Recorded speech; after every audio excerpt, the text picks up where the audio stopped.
in Park East Synagogue, who's going to say a few words, followed by Maleh Rachamim.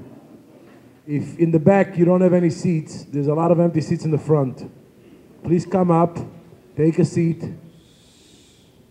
and please switch off your cell phones and try to remain silent until the end of this. Laivi Freundlich, bevakasha.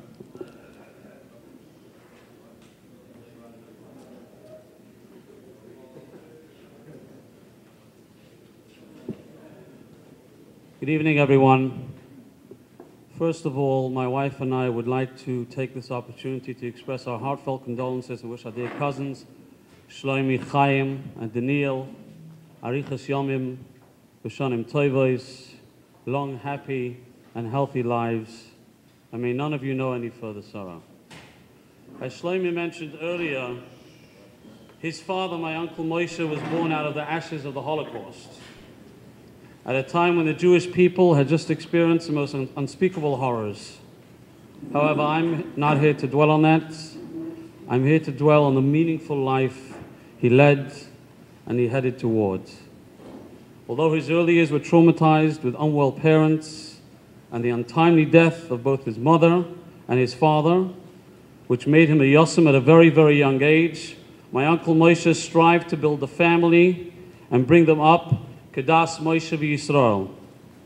From the outset of his life, all the way through until the end, my uncle Moshe had a certain significant principles, which I believe we in this room can all learn from, and which anyone who knew him would testify to the same. I'll specify a few. My uncle Moshe was undoubtedly a Talmud Chacham and a Yirei Shamayim. He learned Torah every single day of his adult life and was very makbid to keep that which was put forth at the First World Congress of the Agudas Yisrael in 1923 by Rabbi Yehuda Meir Shapiro to learn the Daf Yomi every single day. Upon reminiscing about my uncle Moshe with my father over the phone, I was told that he went through Shas a number of times. I vividly remember when I was younger going to play with my cousin Chaim in the house on Shabbos afternoon, and my uncle Moshe was always there with a sefer learning. I also remember when I got older and I walked down with my father to visit my uncle Moshe. He was either in shul learning or at home learning. Even last year when I was in London, I went to spend Shabbos afternoon with my uncle, and we came to his room and he had the Gemara open.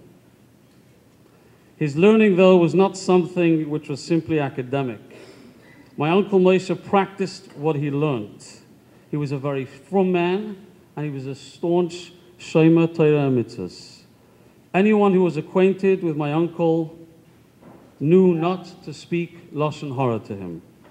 My uncle Moshe didn't want to hear it. He was a true custodian of the words we say in Tehillim, Nitzul L'shoincha meira u'sfasecha midaber mirma. Guard your tongue.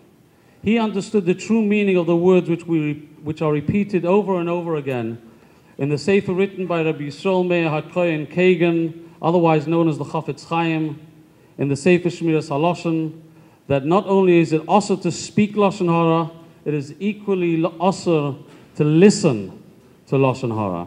He therefore never wanted to hear unpleasant things about anyone. Matter of fact, my uncle Moshe wasn't someone, for anybody that knew him, he wasn't someone who wanted to hear bad news in general. I was speaking with my mother over the phone last week, and she said, I hear you speaking about Uncle Moshe by the Shloshim. So I said, yes. She said, I'll tell you one thing about Uncle Moshe. Your father and him worked together for many, many years, and there were many mornings that they would commute together to work. My Uncle Moshe would walk up and he would come into the house, and my father and him would drive to work together.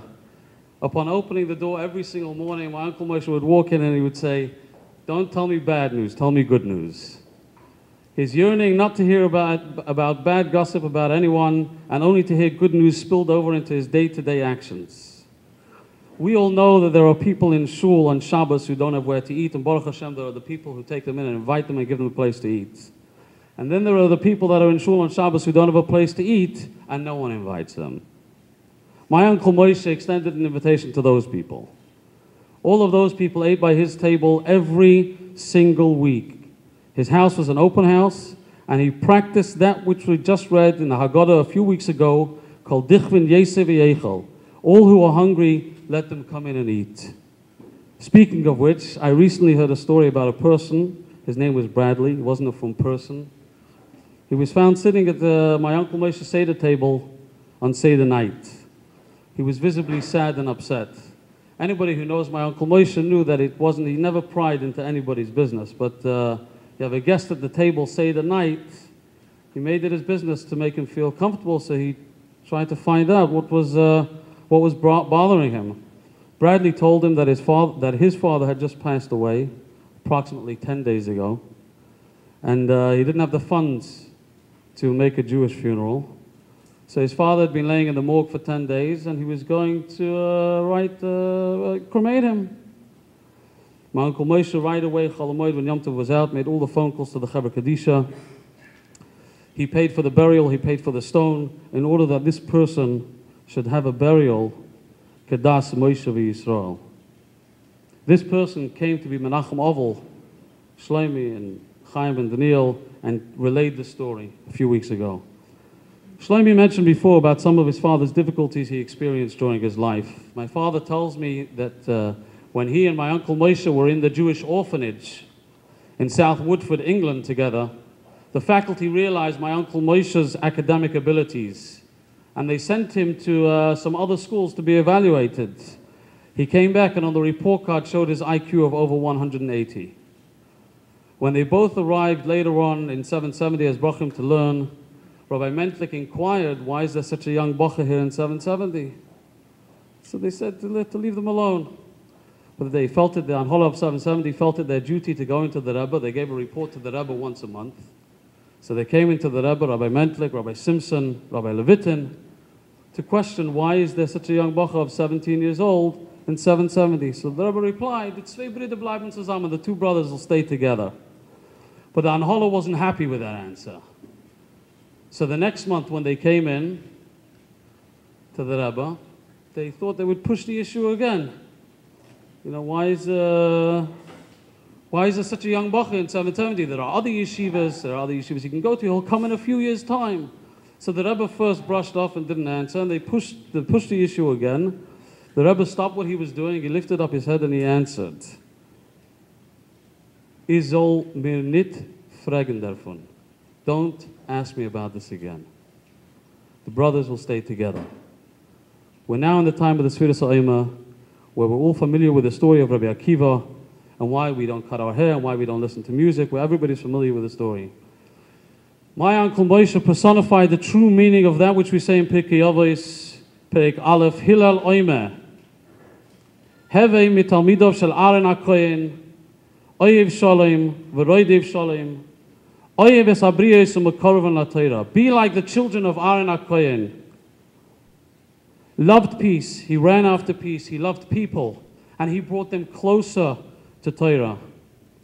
Shlomi Chaim Daniel, you have much to be proud of in your father and a great deal to look up to. I'm sure your father will be a Melitz Yosha by the Eibishter, a good advocate on high, and you should have Arichas Yomim, B'shonim Tovos, and know no further sorrow. Please rise.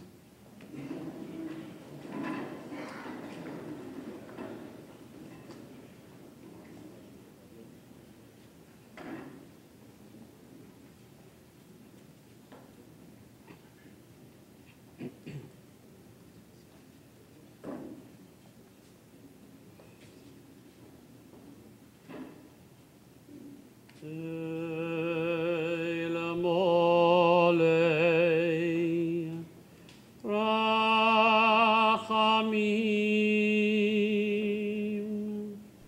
Shoichein Pameroimim,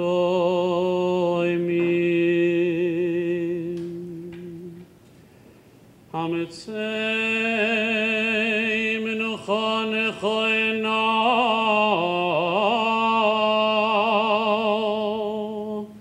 Tachas kanefei hashino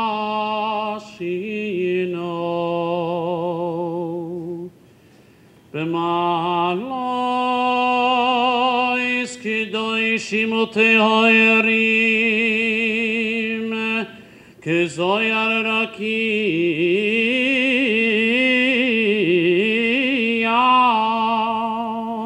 מה זהירים אס נשמאס רב מוישה ברב שלוימה שהלך ליואל המים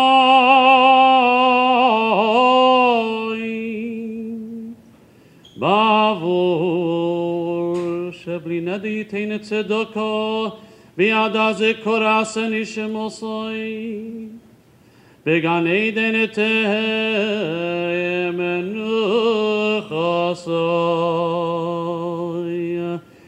לכן פעלו רחמים יסתירהו בססר כנפיו לעולמים ויצרוי החיים אס נשמוסוי אדוני הוא נחלוסוי וינוח על משכבוי בשלום